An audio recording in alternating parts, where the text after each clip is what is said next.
Arlington has won the Super 8 Massachusetts State Championship.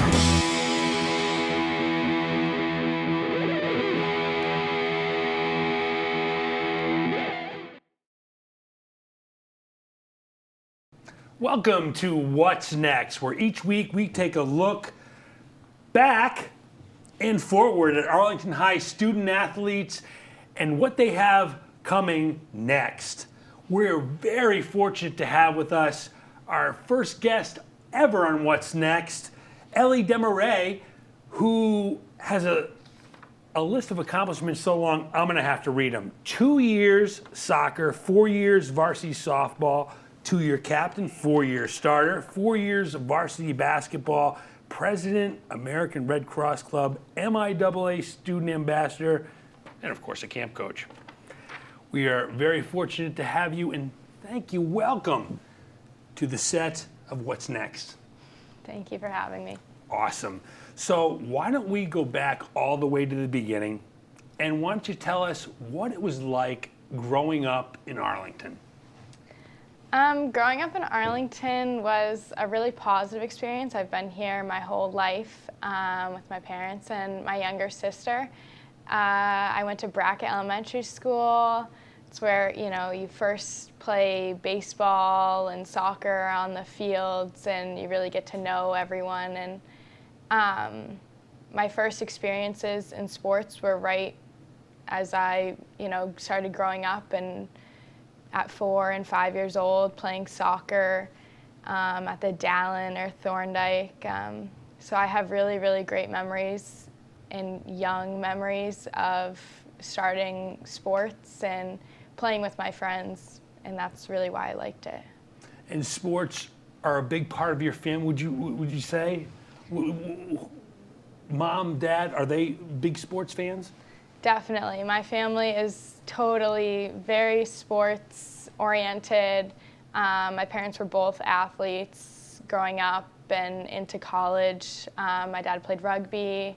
My mom played a lot of field hockey and basketball. So they're both very competitive, very athletic minded, and that definitely encouraged me to go into sports because it just gave our whole family so much joy and energy. Is there a lot of competition in the house? Do you compete over board games and things like that? There's definitely a good amount. If you get out a Monopoly board or something like that, it definitely will spend a lot of time competing in a lot of different things. So yeah, I definitely think that it runs in more than just on the fields. Absolutely, that's outstanding. So what were your earliest memories playing organized sports in Arlington? Definitely growing up playing a lot of soccer as a young kid. I know that Arlington Soccer Club is a great organization. They're very organized, and they start very young. So playing with the little pug nets in kindergarten all through, the 5th grade, going into travel soccer, that was a really great experience, and it gave me my first glimpse at what is a team and how do you kind of work together. And it's not just an individual sport, or an individual activity, which is kind of what you're used to when you're really young. So that was a really positive experience for me. And then going into basketball young, I did a clinic in the 1st grade, and it was me and one other girl, and the rest were boys playing basketball. So that was a little shocking, but it definitely helped me later. It did that clinic, was it in Arlington? Yes, it was at the Gibbs Gym. The Gibbs Gym, do you remember who ran the clinic? No, I don't actually. It was a woman, she had so much energy. I really loved learning from her, especially I think coming from a woman when there was only two young girls there. So that was really awesome, and my dad helped coach there too, so helped me get into it. So you're starting to learn about different sports in elementary school. Does one sport begin to emerge as a favorite or something that you're spending a little more time than others? Is one a favorite of others, maybe other family members? How does that evolve? Growing up, definitely soccer took the front burner in my life. Starting, like I said, with the Arlington Soccer Club, moving into travel soccer in the 3rd grade, and really kind of loving the team aspect pushed me to go and join another outside team. I started with Grasshopper Football Club and then went to NEFC, and that was a huge leap. You know, now I'm meeting girls from other towns that I'm still super close with today, and we played together when we were like 8 and 9. So that was really a good experience. And it also helped me really learn like how to be competitive and what it means to like really be into a sport. So soccer was definitely like the first love. So soccer's the first love. Is there a point, are you highly skilled right off the bat? Is there a moment that comes where you decide to maybe take the whole thing maybe more seriously, or does it evolve slowly over time? It was definitely, I wasn't necessarily like super skilled. I like to run around, and you know, soccer field gives you a big place to do so. That was definitely a big part of it. Just running after any type of ball was always like a good time. But it wasn't really anything like too deep, I would say. I just had fun with it, had fun with the girls that were playing it. Abby was on my first soccer team, as was Julia Zach. They were both soccer captains. We were all in the 3rd grade Arlington team together. So it just is a lot of memories and girls that continue to play that sport. Is that really the first team you kind of remember like, as being kind of a special team? Yeah, definitely. That's the first real team we went, and we got to play against other towns, which was big. You know, you would travel all the way to Lexington to play a game, and it was a big deal. We really had a good time with it, and there's a lot of girls that, you know, are still playing now, and we all still get along so well from that. So we go from bracket, was it? Yes. So we go from the bracket, and now we're heading towards Addison. And Addison, correct? Yes. Okay. So we're heading towards Addison, and is there a moment maybe where we say, geez, that's kind of when I decided that maybe I was going to really kind of take this seriously and maybe try to improve and get better, as well as having fun and being with friends?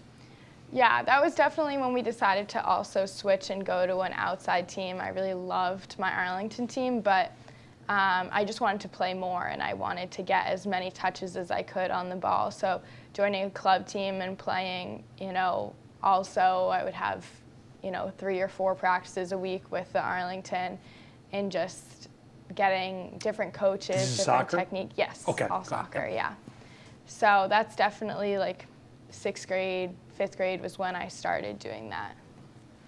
Okay, so we were talking before when I mentioned if there were any kind of meaningful games when you were younger, and you mentioned a game, the Marlins and the Blue Jays. Is that a memory that you like to share at all? Yeah, so this was softball. I started softball a little bit later than soccer, more, you know, into 5th and 6th grade. And during a town softball game, I was on the Marlins, and I think I was in the 6th or 7th grade. We were playing against the Blue Jays at the Arlington High School field. And, you know, the game can get a little bit slow. People have trouble hitting the strike zone that young. But I was playing shortstop, and I made, I think, 2 errors in, you know, a span of like 1 inning. And I just remember realizing in that game, in that moment, that I didn't just want to start showing up to games and just to hang out, because that was definitely fun, but I wanted to show up to games and really compete and be, you know, the best. And I didn't want to make mistakes. I wanted to make every play that I could. I wanted to help my team in every way. So after that game, I remember having my dad stay after with me and hit me ground balls. You know, 6th grade, you know, he probably hit close to 100 ground balls. And then going out in all the years to this day with my dad, once a week and hitting any type of ground balls, hitting fly balls, shooting in the gym, just anything that I can do to really compete and be the best and not necessarily just show up to when my games are. That's really a magical moment that you shared with us. So getting to that point, tell us a little bit about the coaches and the people and the friends that you made to get to that moment where now you're going to kind of take off. Who were the people that had the most influence on you? I mean, my parents definitely had a huge influence all the way going through. They have a really nice balance. I talked about how competitive and we all are, and they are both very athletic-minded people. And we're taking a look at your beautiful family right there. We have your mom and dad, and that's your sister? Yes. So obviously, I mean, I've met them, and they're just wonderful, supportive, just inspirations to me. Yeah, so they did a really good job of balancing that competitiveness, but also making sure their first question is, are you still having fun with it? And is this still fun for you? Are you still having a good time? Because this is an activity, you should be having fun. So having that balance and knowing that, like, if I stop enjoying something, I'm not being forced to do it, but still, if you're going to do something, you need to put 100% in, and you need to go out and do more so you can be your best and help your team. So they were a huge impact, and so many coaches growing up. I had, softball coaches when I first joined, an outside team that were just full of energy, just big guys. They were both from Revere, and they just had so much energy and so much positivity, and they really made me love softball and really want to continue that as well, which is a sport I started later. So there was so many different influences on my sports career. That's outstanding. So we kind of maybe have our starting point, Marlins Blue Jays. Amazing you can still remember it after all these years. But maybe that's where you're going to start taking ownership.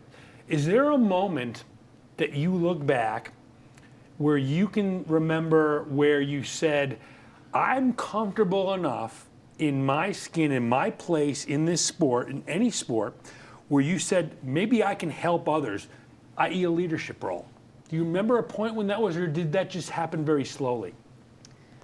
I guess it happened pretty slowly. It definitely probably started like later middle school, as in 8th grade, when we started being a little bit more competitive in basketball and trying to just get the team ready. But I don't think I really realized what leadership was and what it took until I got to high school and saw the leaders that I had. So I don't think I really knew what being a leader was fully until I became a freshman, until I got to the high school. Perfect. So we're at the high school. So you walk onto campus. Obviously, you don't walk on as a 3-sport star. You walk on as a freshman with wide eyes and maybe goals. Did you have goals? Was that something that you were looking towards, what eventually happened? Were you looking towards certain people? Who were the people you were looking at and the things you were thinking about when you first got on campus? Coming in freshman year, I definitely did have goals. I wanted to be a 3-sport varsity athlete, whether it was my freshman year or it happened sophomore year for me.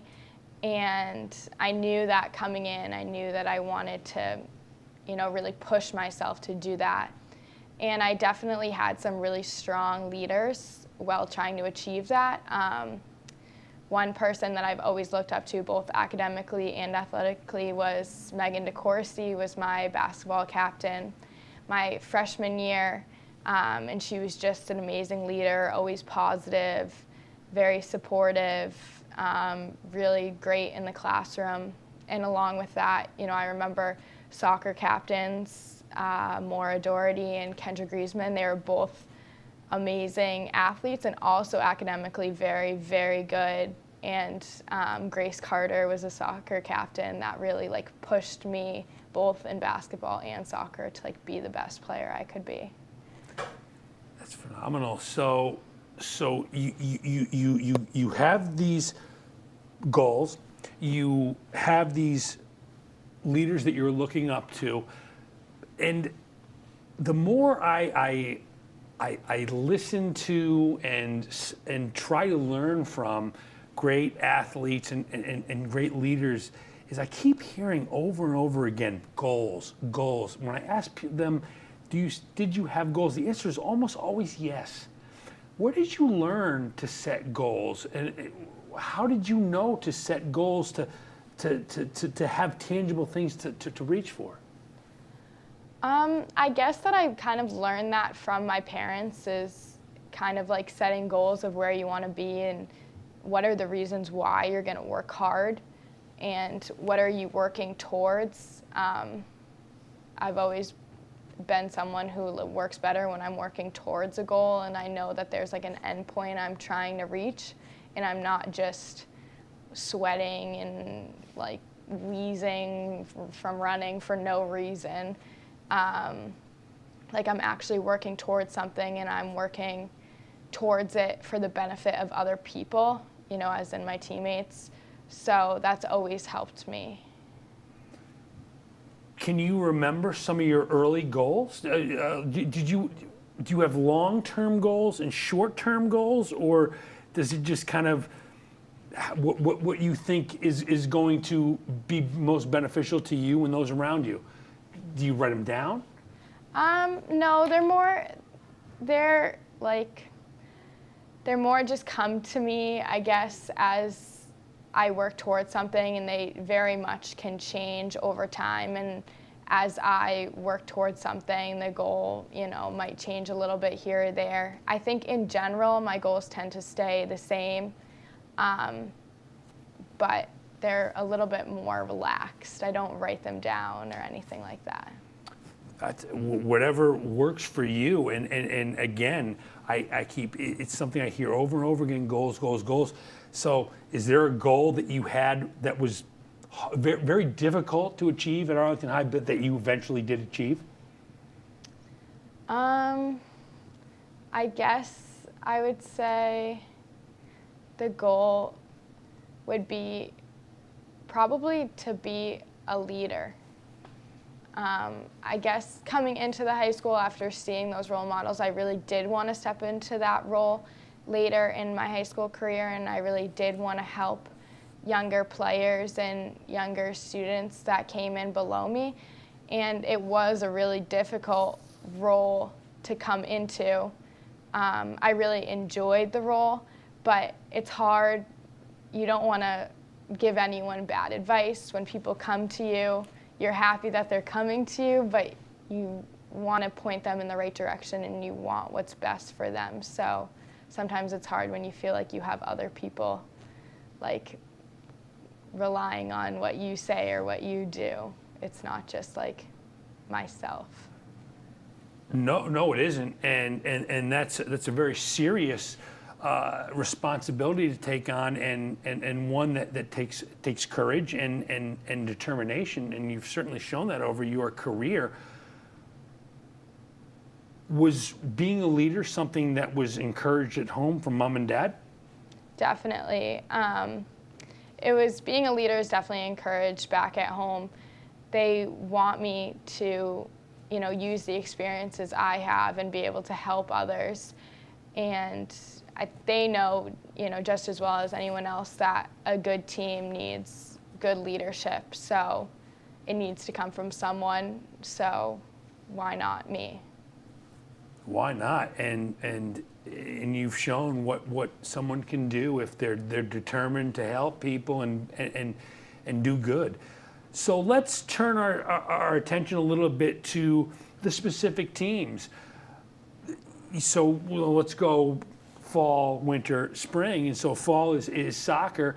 Tell me about how your career developed in soccer over 4 years. So soccer, I came into the high school And my freshman year, I was on JV. So me, Abby, we were both on JV together, which was really fun.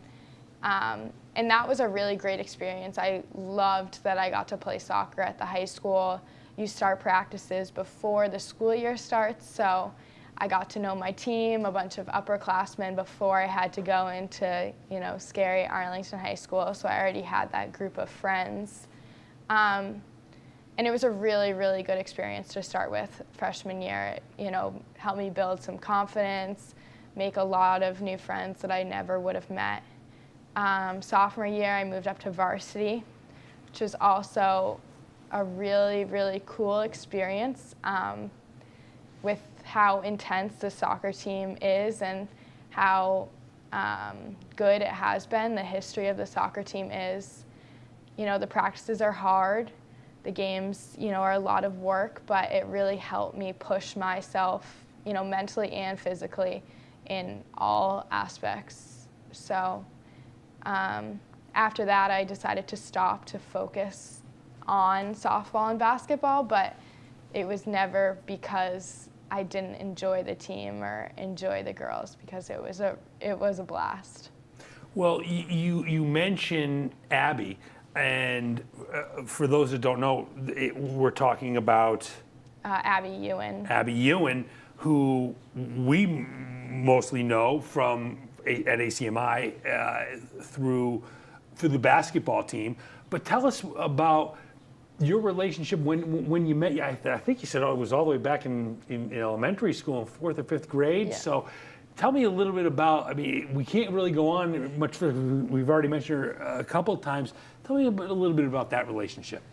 Abby we didn't go to the same elementary school, but we met in the 3rd grade first. We were on the travel soccer team together in 3rd and 4th grade.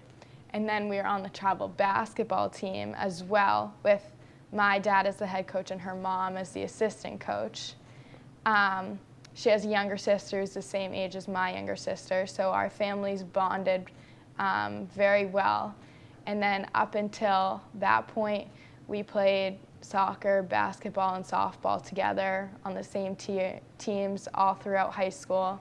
And we've always been on the same team in high school. We were basketball and softball captains together this year. So we've always kind of been in each other's, we come up together. It's like a package deal, kind of, if you can have us. So it's been a lot of fun to share the experiences that I've had and have someone else who's had almost all the same experiences as me and can look back and be like, oh, I remember that team. I remember, that game freshman year, or, that game junior year, because she's been through all of it too.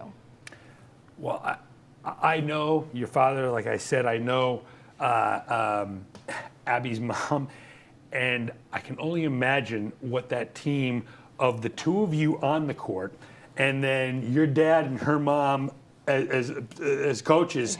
Wow, I would not have wanted to get in the way of that train. That would have been going one way straight. So that must have been remarkable. So now let's go into basketball, okay? You come in freshman year, and what's your thought process of where does basketball stand on the totem pole when we come in as opposed to what it ends up being? So basketball has always been kind of like a fun sport for me. It's also the one that my dad and I have really gotten along with. He's always loved basketball. He's been my basketball coach since the 5th grade, all the way through. And it was really a fun experience. Going in freshman year, I did want to be on varsity, and I was on varsity, and I really just wanted to make any type of impact I could coming off the bench. It was nerve-wracking because I don't always feel as comfortable with basketball. It doesn't come as naturally to me, I felt like, but it's always been so much fun. My freshman year and my sophomore year, we made tournament, which is always super exciting, and the team is always very small. We have, 9 or 10 players, and you become like best friends by the end of the season. I mean, we would hang out every Friday after our games and go get dinner, and then over the weekend sometimes we'd have a breakfast, and those are your closest friends during that season. So it's really, really fun. It is fun, and this year we were able to get a peek into that fun, and it was kind of a special group. This was one of the things that I really enjoyed.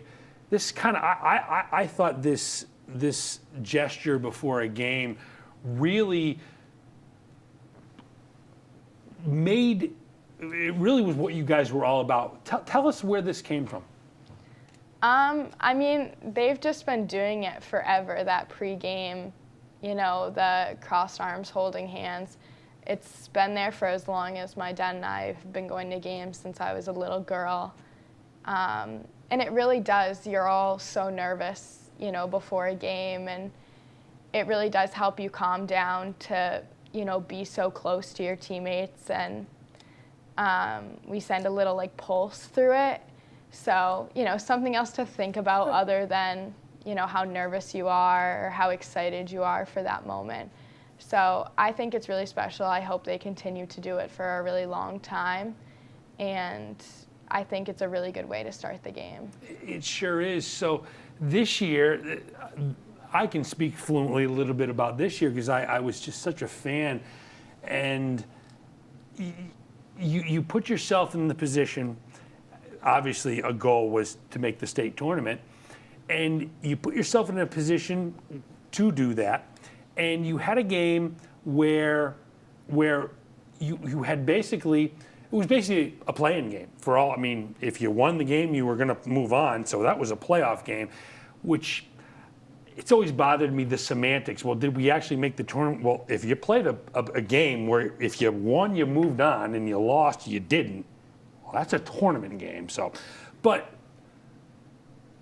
tell us how, one thing that maybe you can help share with the viewers is, as someone, I've coached and watched and broadcasted basketball for a long time, and there's something about the one and done tournament that is really remarkable in that you can be playing with your goals fully intact, trying your best to execute a certain play as the game is coming down to the end, and literally one moment you are focused on that, and then the next moment the season's over, and if you're a senior, your career is over. And you're someone who just has such perspective and the ability to help people understand, help the viewer understand what that's like.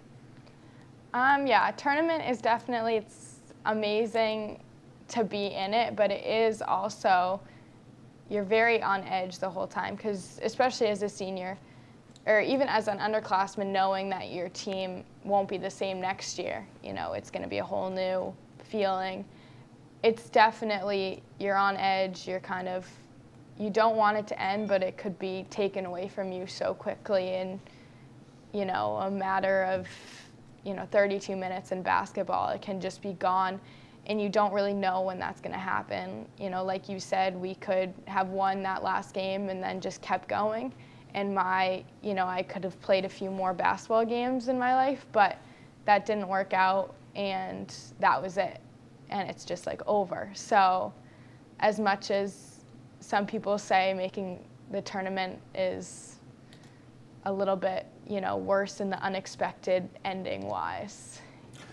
Well, certainly, and the thing that I don't think people really, I'm sure they understand it, but I'm not sure they fully grasp it, that only one team finishes their season of the tournament teams on a high note. Everyone else goes out in a very painful manner, and it's something that I don't find to be destructive. I find it to be a building force. But sometimes when you're in that moment, I mean, even as a coach, you're in that moment, you're like, oh my gosh, I can't believe this is over. When you were in that moment, were you able to have perspective in that moment? Were you able to talk to other people, help other people, think of yourself. I mean, what were your thoughts? I mean, leading up to the game, I definitely knew that, I tried to accept the fact that it's possible that this will be my last game. It's possible that this is the last time I'm going to get to play with, Ava and Claire and Abby and all of, the amazing players that were on my team. But you can't fully prepare for what it's going to feel like at the end. And I guess it was more, to be honest, like a denial feeling while you're playing, just that you try not to think about it. You try not to let that affect how you play and how you act, because I don't want to become upset, in the third quarter, because I know that this is, my last half of basketball. So you just have to keep playing like it's not. I think that's excellent perspective, and I just don't see a lot of people really talking about that. And I wanted you to share your perspective because you just have so much experience. And again, as I said, I don't see many people talking about that, and I think maybe young basketball players out there can say, okay, so she did think about the possibility that, the outcome of not being good, so you could at least deal with that. Because I mean, I can remember myself, I didn't, and it hit me, and I didn't deal too well with it, but that was eons ago. So tell us, you talked a little bit about the fabulous freshmen. Tell us when you first became aware that there was a young group that was kind of known and coming up, and that they would be spending a year with you. We knew about them for a really, really long time. I mean, we would talk about them my freshman and sophomore year because they came to camps before us. Oh, Grace Carter would be talking about Ava, when I was a sophomore. Oh, you guys are going to get 1 year with her. So, really? Oh, yeah. I mean, everyone knew Ava. People knew Claire, all growing up. It was my dad and Abby's mom's second team because both our sisters played on it. So they went through the coaching experience again. So that gave me and Abby a little bit more of a look. But a lot of these girls, Diana, Michelle, Claire, and Ava, had all been coming to camps at Arlington, and we all definitely knew about them, and we were waiting for them for years to come up. And here I thought I had discovered these wonderful freshmen and brought them to the forefront. Absolutely, apparently not. So, wow, so geez, right off the bat, it seems that there could have been friction there. Was there ever even, maybe way back at the beginning, how did it seem to work so well this year? Was that a mirage, or was that real? No, I mean, this team was so close. We all got along so well. They fit in perfectly. I mean, they're all the nicest people you could have. We were so lucky with that. But they really did just slide in. It did work. I think because we all knew about it, we were ready. We were waiting for them. I mean, some of them could have been starters in their 8th grade year, but you can't waiver everyone. So we were waiting for it, and this team was so good about putting the team ahead of individual players. No one cared who scored. They just mattered that we did score. So I'm sure some of them are watching right now. If you were to give them one piece of advice and one thing above all else that you would hope they would focus on moving forward, anything come to mind? Especially for the young players, just staying confident and staying positive. They all got to put up a lot of shots. Ava, Claire, Diana, they need to shoot, and even if they miss in games, they got to stay confident because they're all so good, and they're going to be the leaders of this program. 100%. So a magnificent career in basketball. I thank you for sharing that with all of us. I fell in love with women's basketball this year, and I have you and all the girls' basketball programs in the area to thank for that. Just was magnificent. So tell us a little bit about, now we move into softball. So is softball is what, so basketball's fun, soccer comes in at number. It was in the beginning. Soccer was the big one. So it's softball when we get to Arlington High. Yeah. Okay, so here we go. It's softball time. We get we got a little momentum going freshman year, and here we go into softball season. And tell us how we take off from there. Yeah, by freshman year, softball had kind of started to take over. It was definitely, moved a little bit ahead of soccer by that point. And going into softball, it was definitely nerve-wracking. I mean, I really did want to make the team, but it was a very competitive team. We knew that there was a lot of very good seniors. Who are the seniors? Roxanne Bento, who has broken all these records and plays in college. We had Diana Jimgojian, I can't say her last name. Mel was our pitcher. She was really amazing. I think we had like 9 on the team or something. And they were very, very supportive, but at first they were very intimidating to walk into.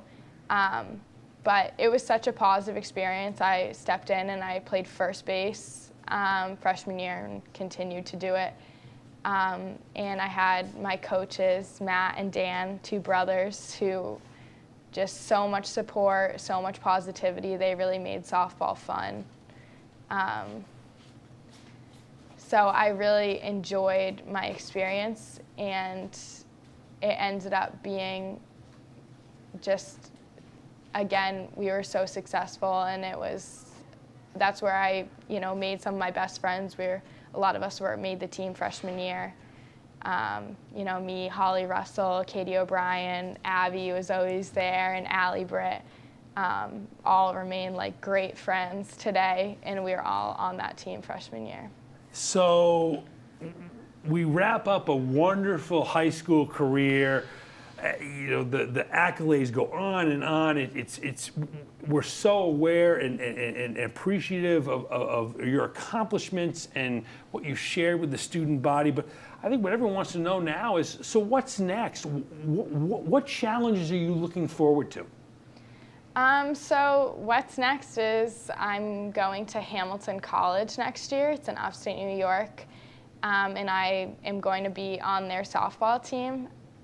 So I'm super excited. I'm moving in about a month, so more excitement right now than nerves, but we'll see how it is in a month. I'm super excited. I've met a lot of my teammates that I'm going to play with, and that's one of the things I love about sports is, having that team and having a connection with, 15 or 18 other girls that, share that same passion as you do, and just like to have fun and play softball.